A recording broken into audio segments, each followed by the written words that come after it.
Bismillahirrahmanirrahim. Assalamualaikum warahmatullahi wabarakatuh. Selamat pagi untuk kita semua. Salam sehat. Ya. Pertama-tama saya ingin mendoakan kepada kita semua. Semoga kita dan keluarga kita terhindar dari penyakit COVID-19. Tentunya saya sembari juga tidak bosan-bosan yang menghimbau kita semua untuk senantiasa menjaga protokol kesehatan. Mawas diri itu lebih baik ya. Mawas diri itu lebih baik, mencegah lebih baik daripada mengobati. Oke, baik.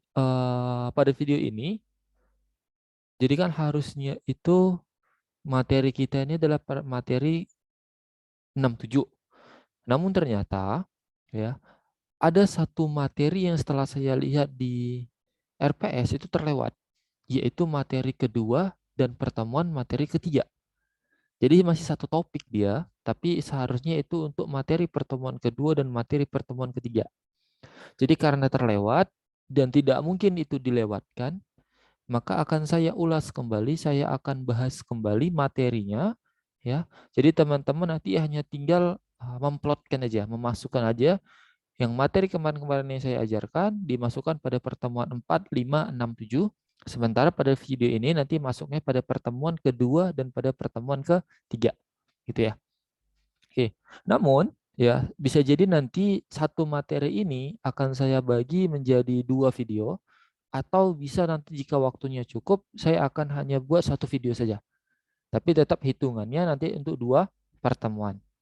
Karena memang kita seyogianya materinya 3 SKS, mata kuliah kewirausahaan, 2 SKS itu teori dan 1 SKS itu praktik. Jadi nanti tambahannya adalah tinggal bagaimana teman-teman bisa mempraktikkan teori-teori yang sudah saya jelaskan.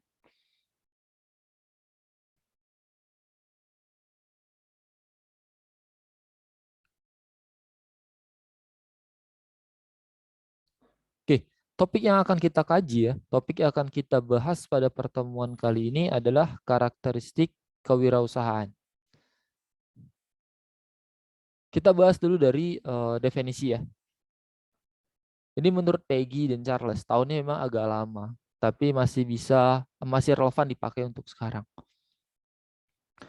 Entrepreneur itu harus memiliki 4 unsur pokok. Yang pertama itu adalah kemampuan. Di dalam kemampuan ini ada lagi instrumen-instrumennya.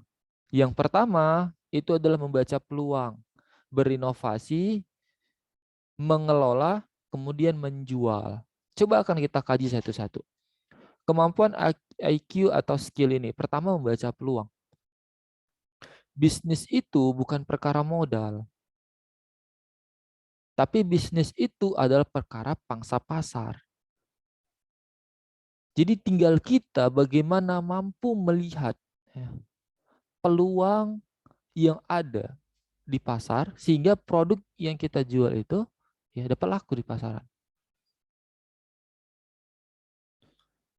Kemudian untuk menangkap peluang itu, ya, untuk menangkap peluang itu, untuk merealisasikan peluang. Pertama ini adalah kemampuan untuk melihat ya, melihat kecerdasan untuk melihat, mengamati fenomena, kemudian mengulas ya, menangkap peluang-peluang yang ada dari fenomena-fenomena yang ada itu.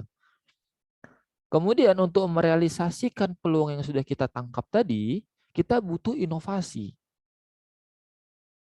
Kita butuh inovasi. Setelah kita berinovasi, ada produknya, kita butuh kemampuan untuk mengelola. Tentunya tanpa manajemen yang baik, tanpa tata kelola yang baik, walaupun ada produknya, walaupun kita tahu pangsa pasarnya besar, tapi tidak mungkin ya produk itu dapat resisten, tidak mungkin dapat bertahan. Kemudian yang keempat itu adalah menjual. Jadi produk kita ya yang sudah kita buat, perusahaan kita sudah bagus tata kelolanya, tapi kalau kita tidak memiliki kemampuan menjual produk itu, maka sama aja dengan nihil. Jadi yang pertama itu adalah kemampuan IQ atau skill. Ada 4 instrumennya. Yang pertama membaca peluang, yang kedua berinovasi, yang ketiga mengelola, yang keempat menjual. Oke, kemudian yang kedua itu adalah keberanian, EQ dan mental. Jadi setelah tadi yang pertama adalah kemampuan, yang kedua adalah keberanian. Pertama, mengatasi ketakutan. Sebenarnya ini ya terkait dengan resiko. Dari mana munculnya rasa takut? Karena adanya ketidakpastian. Kan begitu. Adanya ketidakpastian apakah tujuan dari usaha yang dilakukan dapat berhasil. Kita nggak tahu nih usaha yang kita lakukan berhasil atau tidak. Makanya kita takut. Nggak pasti dia. Dan itu yang disebut sebagai resiko. Resiko itu adalah ketidakpastian hasil. Maka biasanya yang paling pertama muncul di benak ya, para pengusaha atau calon pengusaha itu adalah rasa takut. Karena keberhasilannya belum tentu tampak ya, dan juga belum dapat dipastikan kegagalan itu datang. Mengambang dia, itulah yang disebut resiko. Jadi takutnya muncul. Nah, maka dari itu ya, untuk mengatasi rasa takut ini, ya, maka kita perlu mengendalikan resiko. Banyak tahapnya yang kalau nanti teman-teman ulas lebih ada mata kuliah manajemen resiko sendiri dan tidak dapat kita bedah pada video kali ini. Kuncinya adalah resiko itu dalam menghadapinya harus dikendalikan atau juga bisa ditransfer ke orang lain.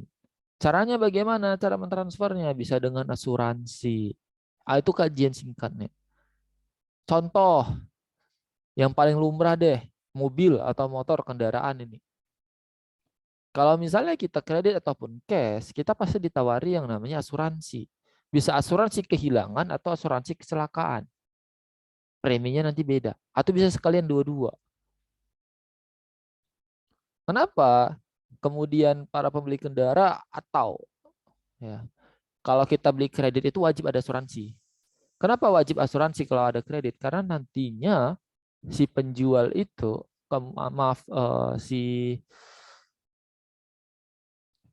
si penjual itu nanti takut ketika mobilnya hilang, rusak, ya, si pembeli tidak lagi mau membayar cicilan mobil itu. Maka untuk mentransfer resiko itu, maka untuk mengatasi resiko itu harus ditransfer.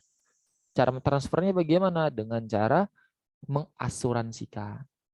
Nah, kalau itu sudah kita beli cash, biasanya tinggal tergantung dari kita 50-50 kemungkinannya apakah kita mau ambil asuransi atau tidak terkait dengan pertimbangan pribadi. Ada juga yang bilang, sayang nih kalau misalnya saya harus asuransi karena juga mobilnya jarang dipakai, saya juga bawa mobil biasanya hati-hati dan segala macamnya. Dia sudah merasa nyaman. Berarti rasa takut akan kecelakaan itu sedikit. Maka biasanya itu tidak akan mengambil asuransi. Tapi kalau misalnya dia was-wasnya tinggi, tipe yang was-wasnya tinggi, maka dia akan mencari aman dengan mengambil produk uh, asuransi. Itu terkait dengan mengendalikan risiko. Jadi kuncinya adalah begini. Bagaimana seseorang mampu mengelola resiko yang akan muncul, ya, yang akan muncul di kemudian hari. Itu dia terkait dengan mengendalikan resiko. Kemudian yang ketiga, keluar dari zona kenyamanan. Contoh sederhananya aja begini. Banyak pegawai. Kenapa pegawai disebut nyaman? Padahal pegawai juga punya target ya. Kan gitu ya. Tapi setidaknya yang dikorbankan pegawai itu adalah waktu dan tenaga. Sementara yang dikorbankan oleh pengusaha itu adalah uangnya. Uang, waktu, tenaga. Resikonya lebih besar. Tingkat ketidaknyamanannya juga lebih besar. Pengusaha belum tentu dia dapat untung. Tapi kalau pegawai sudah pasti setiap bulan dia mendapatkan gaji. Nah, itu maksudnya, itulah yang dimaksudkan ketika seorang pegawai keluar dari tempat kerjanya kemudian memulai usaha baru. Berarti dia sudah keluar dari tempat nyamannya. Dan kemudian juga kenapa disebut sebagai tempat nyaman? Karena semakin lama kita berada pada suatu tempat, kita sudah mampu beradaptasi, maka kenyamanan akan muncul. Dan kalau kita berpindah ke lain tempat, kita butuh beradaptasi lagi. Dan itu bukan sesuatu hal yang nyaman. Maka di sini perlu kita keluar dari zona nyaman. Karena zona bisnis itu sangat luas. Tidak bisa kita hanya berada pada satu ruang tertentu saja.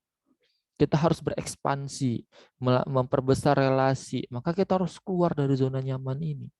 Kita harus mampu bergaul dengan banyak orang yang kita sukai atau tidak kita sukai.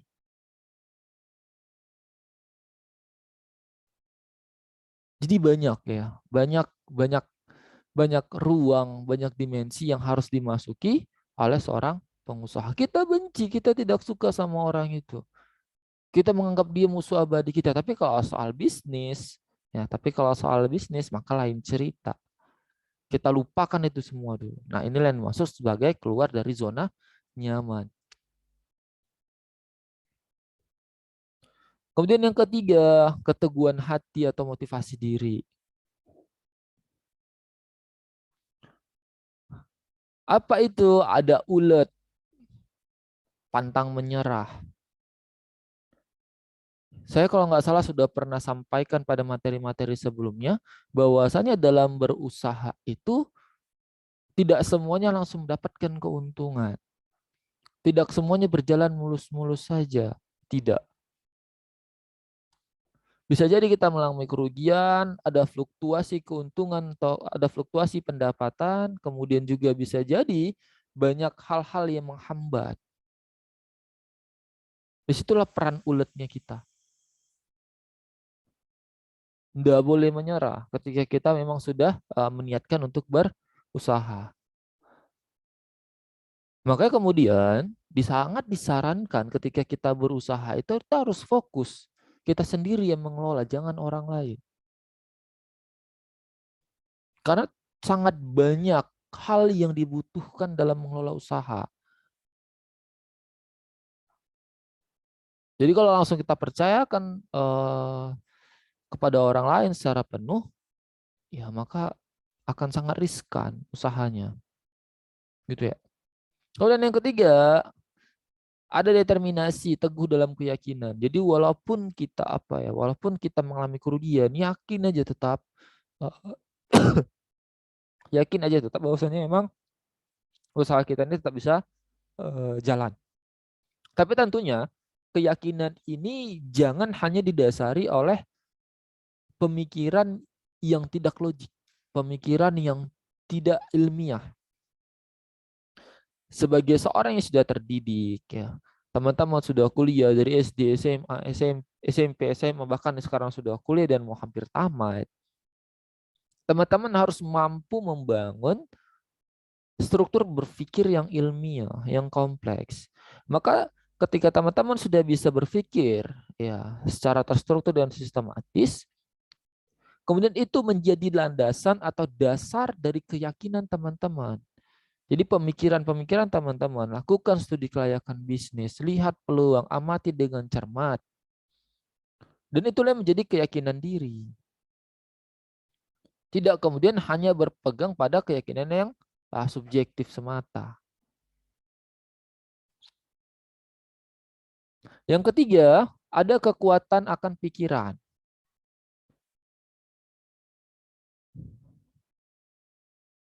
Jadi kata orang bijak itu, setengah dari sakit itu adalah pemikiran. Semangat datangnya dari mana? Dari pikiran. Sakit datangnya dari mana? Awalnya dari pikiran juga. Maka keberhasilan juga datangnya dari mana? Dari pikiran. Maka di situ disebut the power of mind. Teman-teman harus berpikir positif. Banyak berpikir positif dan lakukanlah hal-hal yang positif. Jangan kemudian teman-teman berpikir positif, yang gujuk-gujuk yang ujungnya adalah menghayal tanpa action.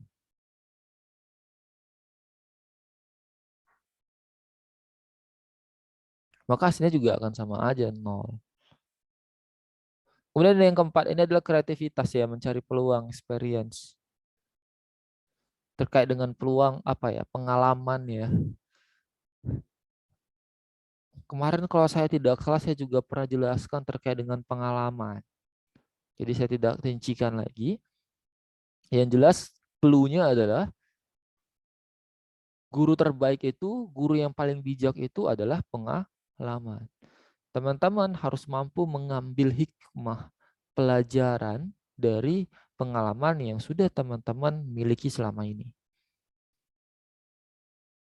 Tapi kalau menurut Edison itu ada 3 utamanya, yaitu kenali diri, percaya diri, kemudian menjual diri. Menjual dirinya dalam konteks yang apa ya? Membuat orang yakin akan kita. Itu maksudnya. Bagaimana kita mampu meyakinkan orang lain terhadap diri kita. Itu yang dimasukkan dengan menjual diri di sini. Itu konteksnya. Oke, kalau begitu apa itu entrepreneur? Sudah saya jelaskan bolak-balik ini sih. Yaitu kemampuan untuk mengelola suatu yang ada pada diri kita untuk dimanfaatkan dan ditingkatkan agar lebih optimal sehingga dapat meningkatkan taraf hidup kita. Ya, bisnis itu adalah usaha untuk mendapatkan keuntungan. Kata kuncinya gitu sih, sederhananya. Kenapa usaha? Ya, supaya dapat untung. Kenapa dapat untung? Kenapa pengen dapat untung? Supaya untuk memenuhi kebutuhan hidup. Sudah, di situ saja kuncinya. Dan ini hal-hal yang harus dimiliki seorang entrepreneur, pengetahuan, kemampuan, pengalaman, jaringan, informasi, sumber daya yang ada, uang, bakat, lingkungan, keluarga, waktu, masa depan, dan kesempatan.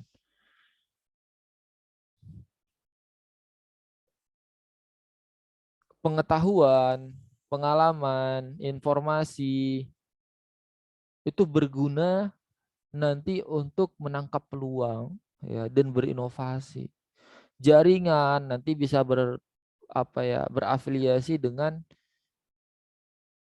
menjual barang gitu ya. Networking. Jadi ini menurut versi yang lain, menurut versi yang lainnya.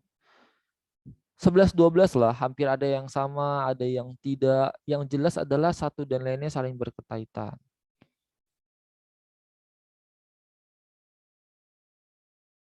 Oke, selanjutnya ciri dan watak wirausaha. Ciri yang pertama itu adalah percaya diri. Wataknya gimana? Keyakinan, ketidaktergantungan, individualistis, dan optimisme. Walaupun tidak semua ya wirausaha itu individualistis. Tapi maksud atau kata kunci dari individualistis ini adalah mengerjakan segala sesuatunya sendiri. Karena memang usaha itu harus dimulai dengan diri kita sendiri. Tidak bisa kita kemudian serta-merta karena punya uang banyak, pengen buka usaha ini, kita tinggal gaji orang lain. Tidak kita kelola secara sendiri, itu juga tidak bisa. Raffi Ahmad saja kalau saya tidak salah pernah baca, pernah melihat podcastnya, pernah mengatakan begini, usahanya, bukan Raffi Ahmad, Nagita istrinya. Usaha yang pernah mereka berdua rintis itu karena tidak dikelola sendiri, maka jayanya hanya sebentar. Jaya memang jaya, tapi hanya sebentar.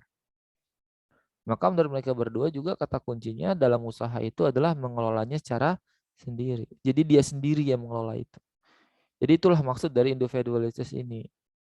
Tidak kemudian individualistis ini yang seperti introvert ya, tidak juga.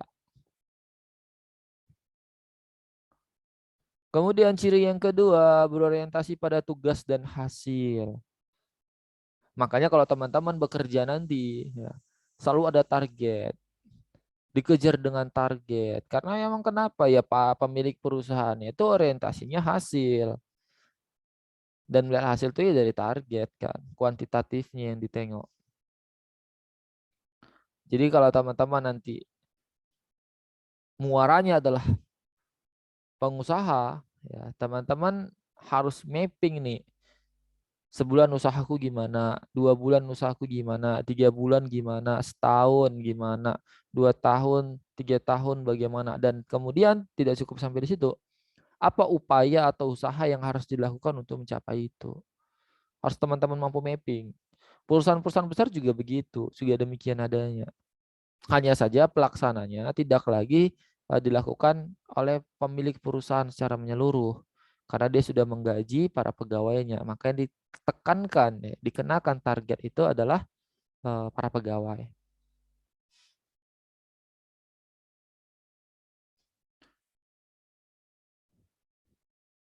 Otaknya gimana? Kebutuhan untuk berprestasi, berorientasi laba, ketekunan dan ketabahan, tekad kerja keras, mempunyai dorongan kuat, energik dan inisiatif. Wow, sifat-sifat baik dan sangat berat ini sebenarnya, ya, watak yang sangat berat.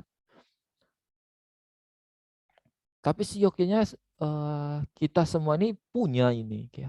Kita semua ini punya ini, hanya saja implementasinya, kemauan untuk merealisasikannya yang berbeda-beda. Siapa sih yang nggak mau berprestasi? Siapa ada anak yang tidak mau membanggakan ayah ibunya? Tidak ada. Semua pengen. Tapi kemauan dan kemampuan untuk mengimplementasikannya itu. Siapa yang nggak mau uang? Berorientasi pada laba. Siapa yang tidak mau uang? Semua mau uang. Ketekunan dan tabah. Kalau tabah biasanya memang kalau orang-orang Indonesia ini tabah dia. Tapi kalau tekunnya menjadi tanda tanya besar. Apakah kita bagian dari orang yang tekun? Apakah kita tidak? Tapi kalau tabahnya sebagian besar masyarakat Indonesia sudah tabah sih. Tekad kerja keras. Tekad kerja keras itu dipengaruhi oleh motivasi, ya. Motivasi. Kalau teman-teman nanti jadi pengusaha, teman-teman juga jadi pengusaha. Tanpa adanya tekad kerja keras ini, ya usaha teman-teman hanya akan segitu-segitu aja. Tanpa teman-teman tadi saya bilang di awal buat mapping nih. Sebulan, 2 bulan, 3 bulan, 1 tahun, 2 tahun, 5 tahun. Kalau targetnya semakin besar, ya, maka teman-teman harus memiliki tekad yang keras juga, tekad kerja keras juga untuk merealisasikan itu semua. Kalau tanpa tekad kerja keras ya udah datar gini saja dan bahkan malah bisa turun. Oke. Kemudian ciri yang ketiga, pengambilan resiko. Tadi saya sudah jelaskan. Resiko itu adalah ketidakpastian dan segala hidup ini ya penuh dengan ketidakpastian. Mati pasti, waktunya tidak pasti. Makanya penuh dengan ketidakpastian, resiko itu ada aja selalu. Maka ketika teman-teman sudah menjadi wirausaha, teman-teman berkorban waktu, teman-teman berkorban tenaga, teman-teman berkorban uang. Banyak kan? Jadi lebih banyak yang teman-teman korbankan. Karena sudah banyak yang teman-teman korbankan, keinginan untuk berhasil juga semakin besar, tapi ketakutan akan kegagalan juga semakin besar. Saya ulangi sekali lagi. Teman-teman, ketika teman-teman berusaha nanti, teman-teman mengorbankan waktu, teman-teman mengorbankan pikiran dan tenaga, teman-teman juga mengorbankan uang. Kalau teman-teman jadi pegawai, paling teman-teman hanya mengorbankan pikiran, tenaga, dan waktu. Dan sudah pasti teman-teman dapat gaji. Tapi kalau teman-teman jadi pengusaha, teman-teman mengorbankan uang, mengorbankan waktu, mengorbankan tenaga, belum tentu teman-teman dapat untung. Gitu ya.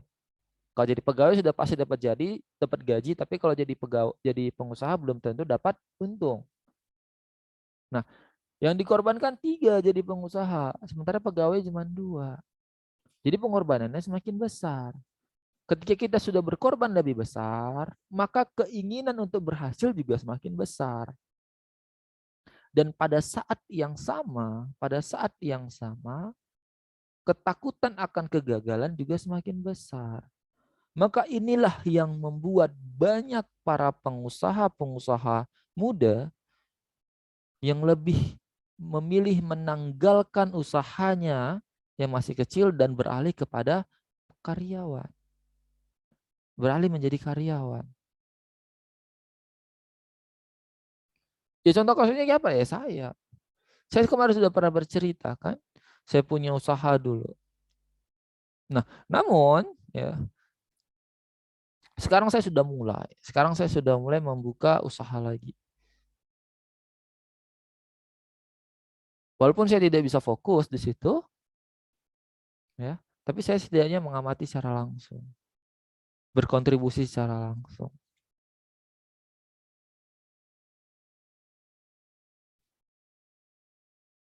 Oke, apa wataknya? Kemampuan untuk mengambil resiko yang wajar dan suka tantangan. Nah,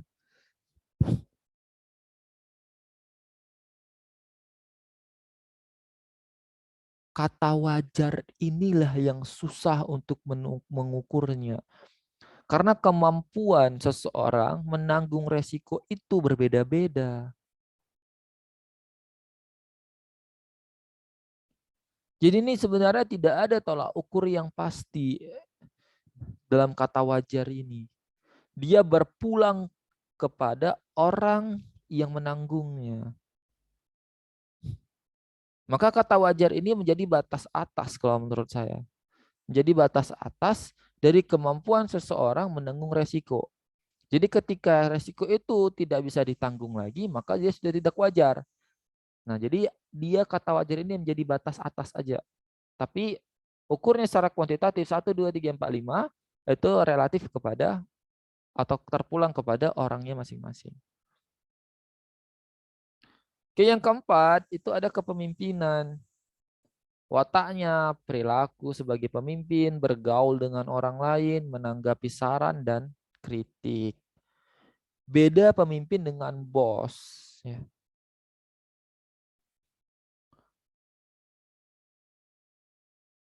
Maka teman-teman saran saya harus berperilaku atau bersikap menjadi seorang pimpinan.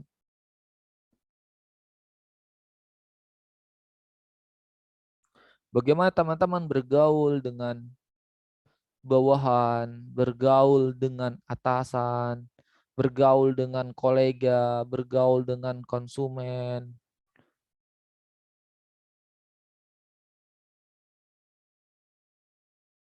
Bagaimana kita bisa menghargai ya orang lain. Tata caranya itu loh. Kemudian juga yang perlu paling diperhatikan adalah bagaimana kita menanggapi saran dan kritik. Ini yang fundamen sebenarnya. Kalau kita nanti punya karyawan, bagaimana karyawan itu bisa betah, bisa loyal? Apakah hanya perkara gaji? Saya rasa tidak. Mereka harus kita buat nyaman.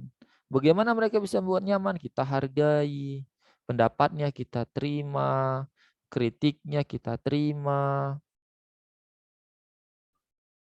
Kalau memang bisa kita lakukan saran-sarannya, kita lakukan.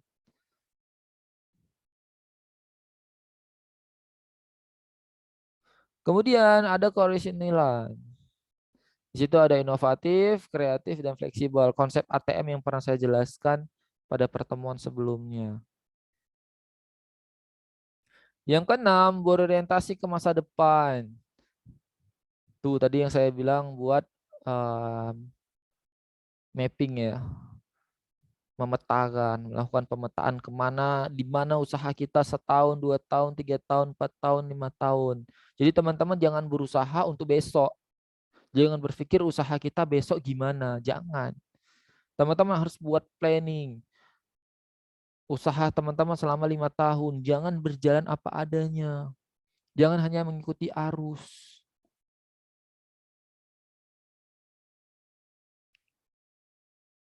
Jadilah seperti ikan.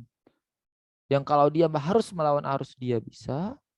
Dan kalau dia harus mengikuti arus dia juga bisa.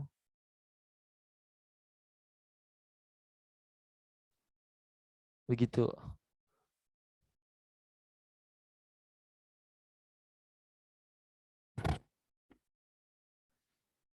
Karakteristik wirausahawan.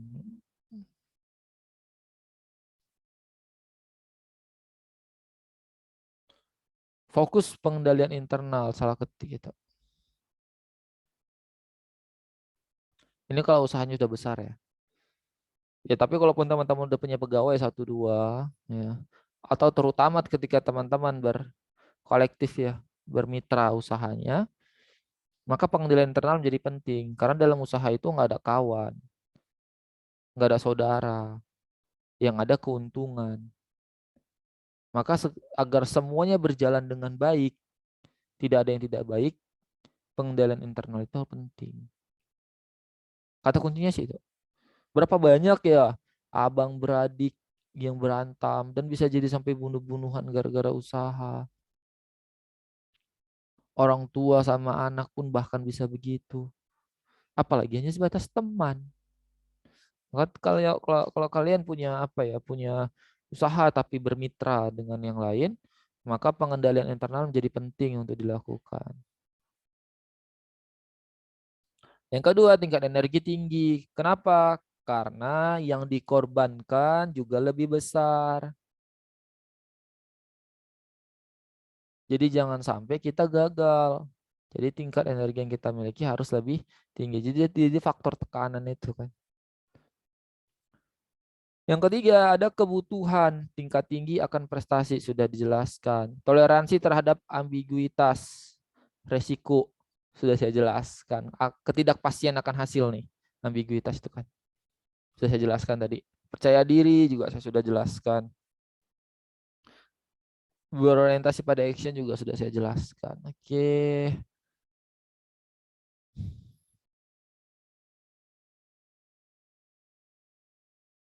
Ini menurut Mas Kur. Oke, kira hutan juga oke. Preferensi kepada risiko sudah. Rangsangan untuk umpan balik, energi, orientasi masa depan. Oke, sudah kita lewatin. Sudah saya jelasin juga. Oke, kemudian ini ada proses kewirausahaan. Di sini ada 4 ya. Ada 4 tahap. Yang pertama itu tahap memulai dan ini biasanya yang paling sulit. Kenapa saya bilang tahap yang paling sulit? Besok lah, maju enggak, maju enggak, maju enggak. Iya, iya enggak, biasanya itu begitu. Atau ketika sudah mulai, dia tidak konsisten, malas-malasan karena baru mulai.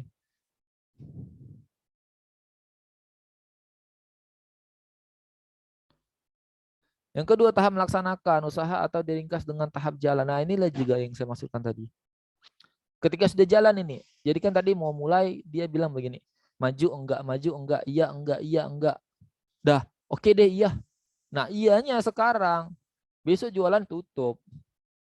Besok lagi jualan lagi. Nanti ada kegiatan sedikit, diajak kawan nongkrong sedikit. Udah, nanti aja. Jadi begitu nih, ini yang saya maksud di tahap melaksanakan ini. Inkonsistensi itu biasanya terjadi pada tahap melaksanakan ini. Apalagi kalau orang-orang muda ya, yang diajak nongkrong, diajak main sama temennya. Udahlah nanti aja jualanmu lagi.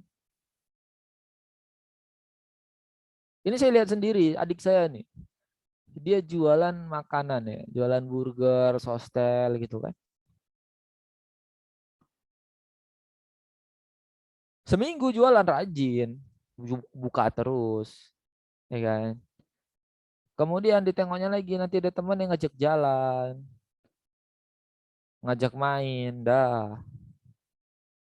Nanti hujan sikit, kalau hujan kan sikit pembeli ya, karena orang juga malas keluar. Gerimis-gerimis, dah malas jualan. Terakhir jualannya apa? Malam minggu doang, malam minggu sama malam Senin. Itu pun malam minggu kadang kalau misalnya ada yang ngajak keluar, nggak jualan juga. Inkonsistensi, itu yang biasanya menjadi penyakit pada tahap melaksanakan. Kemudian yang ketiga mempertahankan. Ini pada tahap untuk menjadi eksis. Kalau nggak salah saya tiga minggu atau 4 minggu yang lalu saya jelaskan. Tahap untuk menjadi eksis. Disinilah peran dari kerja keras, peran dari kreativitas dan inovasi. Dan itu juga berlaku pada tahap yang keempat, mengembangkan usaha.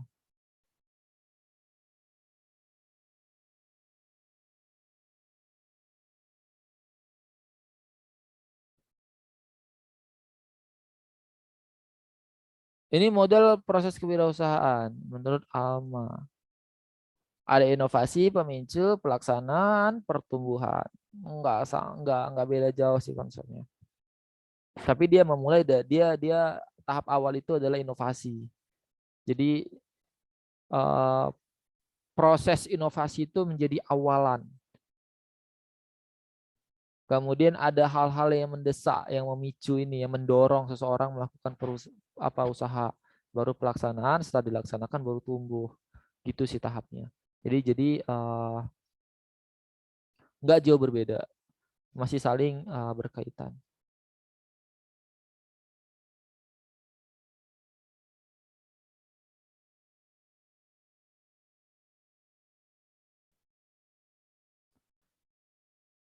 Aspek-aspek yang perlu diperhatikan dalam melakukan wirausaha.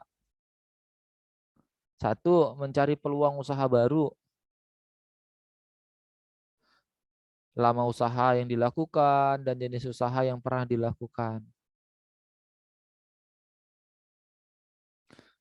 Jadi dengan pengalaman usaha yang sudah kita miliki ini, ya, tentu kita akan memiliki intuisi untuk melihat peluang usaha yang lain.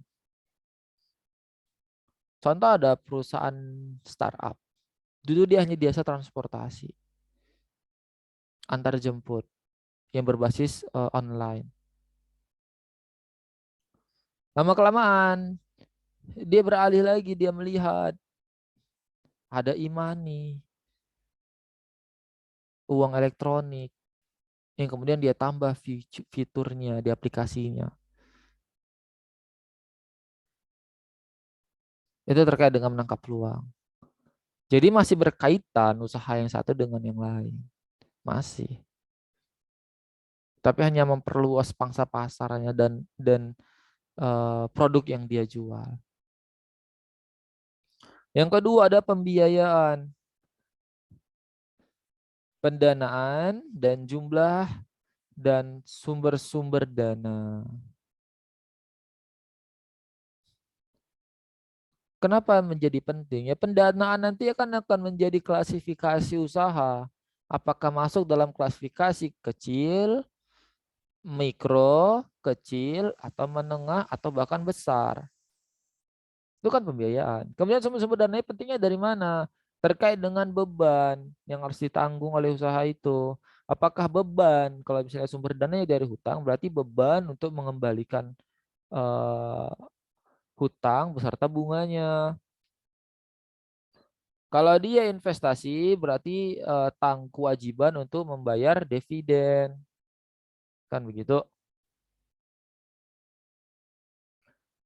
Kemudian yang ketiga ada SDM, tenaga kerja yang dipergunakan. Ini menjadi penting terkait dengan tata kelola tadi. Bagaimana kita kunci utama dari manajemen itu kan memanfaatkan segala sumber daya yang ada secara maksimal, ya, secara optimal untuk mencapai tujuan. Maka di situ ada dua unsur yang paling penting, efektivitas dan efisiensi. Jadi kalau kita bicara usaha, dari input sampai dengan output itu harus dilakukan basisnya dengan efektif dan efisien. Bagaimana kita mampu merekrut tenaga kerja yang baik sesuai dengan kompetensi yang kita butuhkan. Jangan kemudian SDM yang kita rekrut ya saudara kita karena kita kenal kawan kita yang belum tentu kemampuannya itu cocok untuk usaha kita. Dan ini menjadi apa ya poin penting untuk diperhatikan. Basisnya apa merekrutnya? Karena kepercayaan. Manusia itu gampang berubah. Allah itu maha membolak-balikan hati manusia. Maka dasarnya, basisnya jangan hanya kepercayaan, tapi juga harus berbasis pada kemampuan. Itu ya. Keempat, ada kepemilikan. Peran-peran dalam pelaksanaan usaha. Jadi berapa orang yang memiliki usaha itu, ya. Si pemilik usaha berperan dalam hal-hal apa saja, bagaimana pembagian tupoksinya. Kemudian ada organisasi terkait dengan pembagian kerja di antara tenaga kerja yang dimiliki. Struktur ya, ini struktur pembagian. Maka itu harus dibuat dulu ya master plan-nya. Usaha ini akan jadi apa yang dibutuhkan. Gitu ya. Struktur ini dibutuhkan untuk apa, tupoksinya bagaimana. Itu menjadi penting. Itu dulu yang dikaji. Baru bisa kita memetakan struktur organisasi. Keenam, ada kepemimpinan terkait dengan kejujuran, agama, tujuan jangka panjang, dan proses manajerial. Ada POATS di situ. Planning, organizing, activating, dan controlling. Kenapa kejujuran menjadi yang pertama saya letakkan? Karena ini penting ya. Karena ini penting untuk memberikan rasa nyaman antara bawahan dengan atasan, antara bawahan dengan bawahan, antara atasan dengan sesamanya, dengan mitranya. Itu jadi penting. Kejujuran menjadi sesuatu yang paling mahal dalam bisnis. Yang bahkan harganya bisa jadi tidak ternilai. Maka saya letakkan di yang pertama. Agama terkait dengan ketaatan ya, kebutuhan manusia untuk menyembah Tuhannya. Jadi seorang pengusaha juga harus memberikan ruang untuk itu. Itu maksud saya di sini. Yang ketujuh ada pemasaran, lokasi, dan tempat usaha. Sudah saya jelaskan di pertemuan sebelumnya. Itu sudah saya jelaskan. Jadi nggak akan saya jelaskan lagi panjang lebar di sini.